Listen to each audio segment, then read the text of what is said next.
بسم اللہ الرحمن الرحیم۔ السلام علیکم۔ سبزیاں توڑنے میں پھر ان کو ٹوکری میں احتیاط سے رکھنے میں اس کو 2 گھنٹے سے زیادہ لگ گئے۔ شکر ہے کچھ دن کا کام تو سمٹ گیا۔ اس نے سوچا چلو بچوں گھر چلے۔ اس نے کھیتوں میں بھاگتی اپنی بچیوں کو آواز لگائی، بس اب میں تھوڑی دیر اور ان کا ابھی تھوڑا کھیلنے کا ارادہ تھا۔ اس نے ٹوکری زمین پر رکھ دی۔ تھکن سے اس کا برا حال تھا۔ اس نے آس پاس نظر دوڑائی۔ چند قدم کے فاصلے پر کسی نے درخت کے ساتھ چارپائی کھڑی کر کے لگائی ہوئی تھی۔ اس نے آہستہ سے چارپائی بچھائی۔ چلو میں ذرا کمر سیدھی کر لوں۔ چارپائی پر دراز ہو کر اس نے اپنی چادر اچھی طرح اوڑھ لی۔ گاؤں کی اکلوتی مسجد سے مغرب کی اذان کی آواز اس کے کانوں میں پڑی تو وہ گھبرا کر اٹھ بیٹھی۔ اتنی دیر ہو گئی مجھے پتہ بھی نہیں چلا۔ ہر طرف اندھیرا پھیلنے لگا تھا۔ اس نے بچیوں کو آواز لگائی، وہ تینوں برآمد ہو گئی۔ کتنی دیر ہو گئی، مجھے اٹھایا کیوں نہیں؟ اب جلدی گھر چلو۔ اس نے اپنی ٹوکری سر پر رکھی اور تینوں کھیتوں سے گزرتی اپنے گھر لوٹ آئیں۔ لوٹ کر وہ تیزی سے کھانا بنانے میں لگ گئی۔ صبح سبزیاں امیرہ کے گھر پہنچا دوں گی، اس نے پروگرام بنایا۔ سبزیاں کاشت کرنا، کچھ اپنے استعمال کو رکھنا اور کچھ فروخت کر دینا اس کا چھوٹا سا بزنس تھا۔ اس کے اور اس کی بچیوں کے کچھ اخراجات پورے ہو جاتے تھے۔ ویسے تو ان کے اخراجات نہ ہونے کے برابر تھے۔ یہ 2 کمروں اور صحن پر مشتمل چھوٹا سا گھر اس کا اپنا تھا اور گھر سے تھوڑا دور نہر کنارے چھوٹا سا زمین کا حصہ بھی اس کی ملکیت تھی، جس پر اس نے مختلف سبزیاں کاشت کر چھوڑی تھی۔ اپنا تھوڑا بہت خرچہ وہ کپڑے سلائی کر کے بھی پورا کر لیتی تھی۔ اس طرح جیسے سہتے اوکھے سوکھے اس کا اور اس کی بچیوں کا وقت گزر رہا تھا، ورنہ افضل نے تو مہینوں سے خرچہ بھیجنا چھوڑ رکھا تھا۔ اس نے افضل کی تصویر پر نظر ڈالی۔ خوبصورت کم عمر افضل اس کی شادی کی تصویر تھی۔ 22 سالہ افضل اور 17 سالہ نازمین، خوبصورت حسین، گوڑی چٹی نازو۔ کھیتوں میں کام کر کے بھی اس کی مکھن جیسی رنگت ذرا نہ بدلی تھی۔ لمبے کالے بال کمر تک آتے تھے، مگر نہ جانے کیا بات ہوئی کہ نازمین کبھی افضل کے دل پر نہ چڑھ سکی۔ شاید افضل پر اپنے نام کا بہت زیادہ اثر تھا۔ وہ خود کو نہ جانے کیا سمجھتا تھا، ورنہ اس کے چھوٹے بھائی انور اور بہن امیرہ تو بہت سیدھے لوگ تھے۔ افضل اس کے سگے تایا کا بیٹا تھا۔ وہ اس کی پیدائش کی مانگ تھی اور 17 کی ہوتے ہی اس کی شادی افضل سے کر دی گئی۔ مگر شادی کے 10 سالوں میں 3 بیٹیاں تو ضرور ہو گئی، مگر افضل اس سے محبت نہ کر سکا۔ مگر سیدھی سادی نازو نہ تو اس کو بیٹا دے سکی، نہ اس کے دل پر کبھی راج کر سکی۔ جب تک نازو کے تایا زندہ تھے وہ اس کا باپ کی طرح خیال رکھتے تھے۔ انہوں نے گاؤں کے چند لوگوں کے سامنے یہ گھر اور نہر والی زمین نازو کے نام کر دی۔ تایا کے گزر جانے کے بعد افضل کو جیسے چھٹی مل گئی۔ وہ پہلے گاؤں کے قریب نوکری کرتا تھا اور ہر ہفتے گھر آ جاتا تھا، پھر اس نے کئی دن آنا چھوڑ دیا۔ مہینوں خرچہ نہ دیتا، بچوں سے یا ان کی ضرورتوں سے اس کو کوئی سروکار نہیں تھا۔ پھر اچانک اس نے گاؤں سے اتنی دور سندھ میں کسی شوگر مل میں نوکری کر لی۔ سندھ کا وہ شہر ان کے گاؤں سے اتنا دور تھا کہ ٹرین سے آنے جانے میں 2 دن اور 1 رات لگ جاتے تھے۔ اب وہ مہینوں شکل نہ دکھاتا۔ کبھی خرچے کے نام پر نازو کے ہاتھ پر مختصر رقم تھماتا اور بس چند اڑتی خبریں افضل کے متعلق آنا شروع ہوئیں کہ اس نے شہر میں دوسری شادی کر لی ہے۔ روٹی ڈال کے نازو نے اٹھنے کی کوشش کی، مگر اس کا جسم جیسے پتھر کا ہو گیا ہو۔ اسما سیما، اس نے بمشکل آواز دی۔ کیا ہوا امی؟ نازو کے کندھے اتنے بھاری ہو گئے تھے بچیاں اس کو تقریباً گھسیٹی کمرے میں لے گئی اور بستر پر لٹا دی۔ اپنی حالت اس کی سمجھ سے باہر تھی۔ یہ مجھے آج کیا ہو گیا ہے؟ اس نے سوچا، اگر مجھے کچھ ہو گیا ہو تو میری بیٹیوں کو کون دیکھے گا؟ اس خیال نے اس کی جان نکال دی۔ نہ جانے کب اس کو نیند نے آن لیا۔ کیا ہوا بھابھی، خیر تو ہے؟ امیرہ پریشان ہو گئی۔ پتہ نہیں، نازو کی آنکھوں سے آنسو باہر نکلے۔ کل کھیت میں سبزیاں توڑنے میں دیر ہو گئی، واپس آئی تو جسم اتنا بھاری ہو گیا کہ مجھے کیا بتاؤں، ہیرا تک نہیں جا رہا ہے۔ فکر نہ کر بھابھی، میں تجھے حکیم صاحب سے دعا لا کر لاتی ہوں، اچھی ہو جاؤ گی آہستہ آہستہ۔ 2-1 دن میں نازو کی طبیعت سنبھل گئی۔ پھر ایک دن وہ اس دن کو بہت بہتر محسوس کر رہی تھی۔ اچھی طرح نہا دھو کر کپڑے بدلے، بالوں میں کنگھا کیا۔ موسم بہت خوبصورت رہتا تھا۔ تینوں بچیاں سپارہ پڑھنے گئی ہوئی تھی کہ دروازے پر دستک ہوئی۔ ارے، اس کو حیرت ہوئی، آج اتنی جلدی واپس آ گئی۔ اس نے دروازہ کھولا مگر بچیاں نہیں، دروازے پر وہ کھڑا تھا۔ وہ حیران رہ گئی، اتنے مہینوں کے بعد اچانک اندر آنے کو نہیں کہو گی؟ وہ مسکرایا اتنے پیار سے کہ اس کو اپنی آنکھوں پر یقین نہ آیا۔ ارے پوچھ کیوں رہے ہیں، آئیں۔ اس نے راستہ دیا، وہ اس کے پیچھے پیچھے اندر چل آیا۔ آپ کھانا کھائیں گے؟ اور کوئی بات نہیں سوچی تو اس نے گھبرا کر پوچھا۔ شادی کے 10 سالوں میں کبھی اس نے اور افضل نے ایسی باتیں نہیں کی تھی جیسے عام میاں بیوی اپنا دکھ سکھ کرتے ہیں۔ ہاں افضل اس سے بہت کم بات کرتا تھا، صرف ضرورت کی۔ اس کا ہر وقت خراب موڈ اس کو ڈرانے لگا تھا۔ وہ بچیوں سے بھی پیار سے بات نہ کرتا تھا بلکہ اکثر ان کو جھڑک دیتا، مگر آج وہ نہ جانے کیوں بہت خوش تھا۔ یہ لال جوڑا کیوں پہنا ہے؟ افضل نے بہت پیار سے پوچھا۔ تمہیں الہام تو نہیں ہوا تھا کہ میں آنے والا ہوں؟ وہ حیرت سے اس کو دیکھ کر رہ گئی۔ یہ وہی افضل ہے؟ بچیاں گھر آئیں تو وہ بھی کچھ حیران اور کچھ خوش ہو گئیں۔ ابو جی آپ تو سویرے والی ٹرین سے آتے ہو نا، آج شام میں کیسے آئے؟ انہوں نے پوچھا۔ اصل میں آج میں بس سے آیا ہوں، نئی بس سروس شروع ہوئی ہے۔ آپ کوئی سامان بھی نہیں لائے؟ میں اصل میں آفس کے ضروری کام سے قریب شہر میں آیا تھا، تمہاری یاد آئی تو ملنے آ گیا۔ اس رات افضل بہت دیر تک جاگتا رہا تھا۔ شادی کے بالکل شروع کے دنوں کے علاوہ نازو کو یاد نہیں پڑتا تھا کہ افضل نے کبھی اس سے اتنی دیر تک جا کر باتیں کی ہوں۔ وہ جیسے کوئی خواب دیکھ رہی تھی، خوبصورت خواب۔ دوسرے دن وہ دیر تک پڑی سوتی رہی، شاید کل پوری رات جاگنے کا اثر تھا۔ امی، سیما نے پکارا۔ ابو جی کہاں ہیں؟ وہ حیران ہو گئی، کیا گھر میں نہیں ہے؟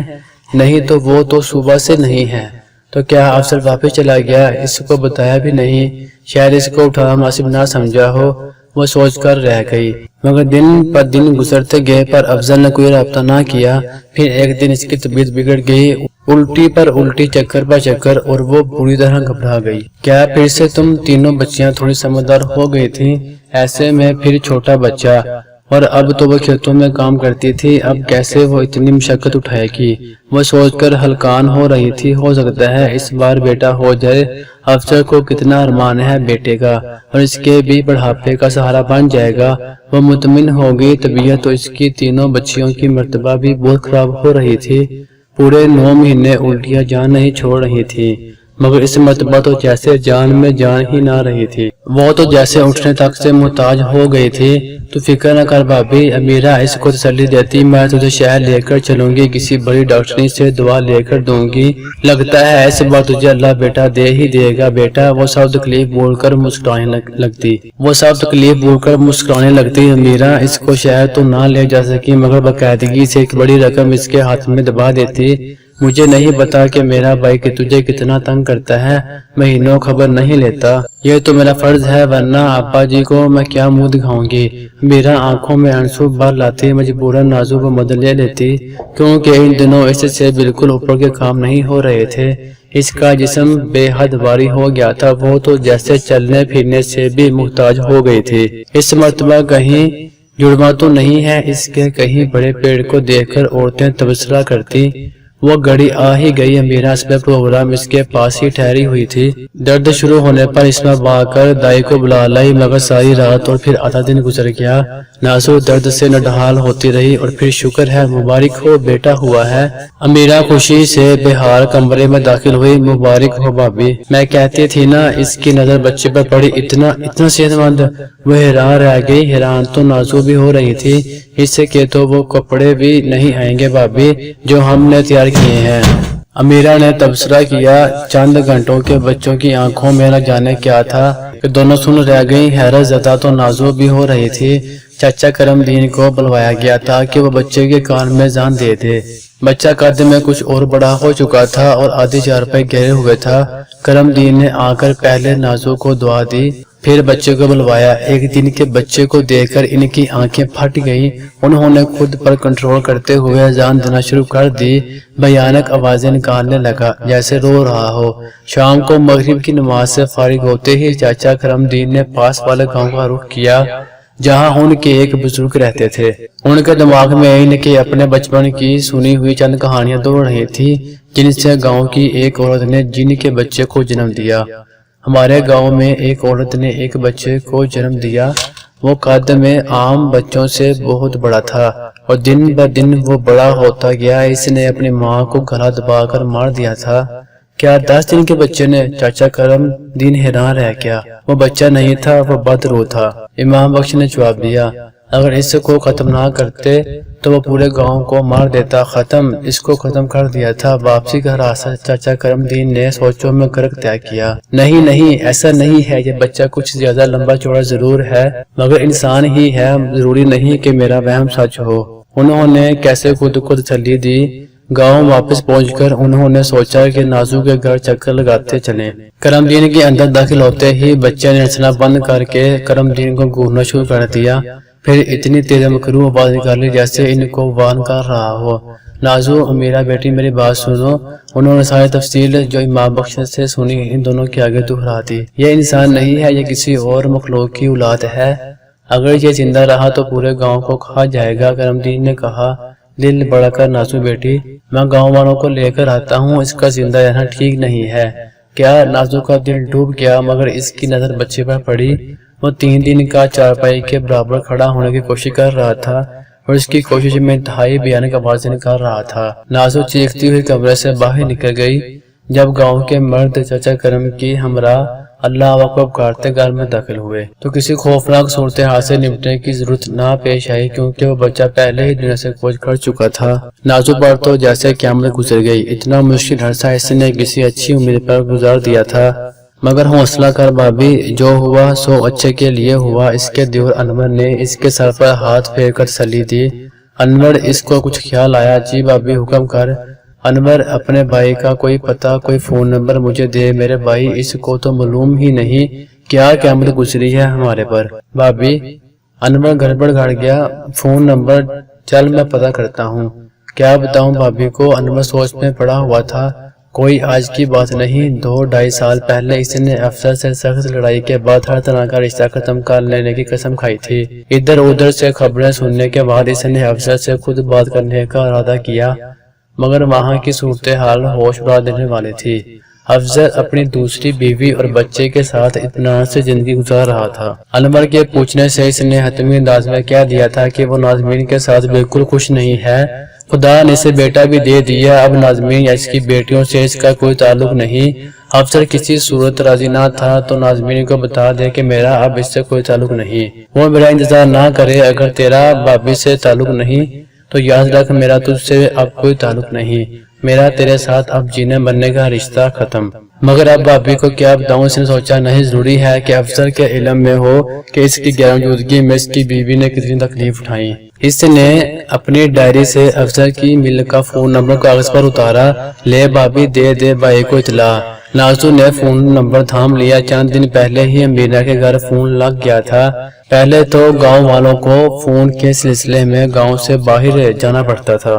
نازو نے فون تھام لیا، اس کا دل تیزی سے دھڑک رہا تھا۔ ہیلو، رابطہ ملنے پر اس نے کہا، جی مجھے افضل حسین سے بات کرنی ہے۔ افضل حسین، دوسری طرف آواز میں شدید حیرانی آ گئی۔ آپ کون بول رہی ہیں؟ جی میں، ان کی نہ جانے کیوں بیوی بولتے ہوئے نازو کو شرم آ گئی۔ او تو آپ کو ابھی تک اطلاع نہیں پہنچی؟ ادھر سے پوچھا گیا، کیسی اطلاع؟ نازو کو گھبراہٹ ہونے لگی۔ دیکھیں افضل حسین صاحب کا تو کوئی 1.5 سال پہلے انتقال ہو گیا تھا اچانک۔ کیا؟ نازو پر جیسے چھت آن گری۔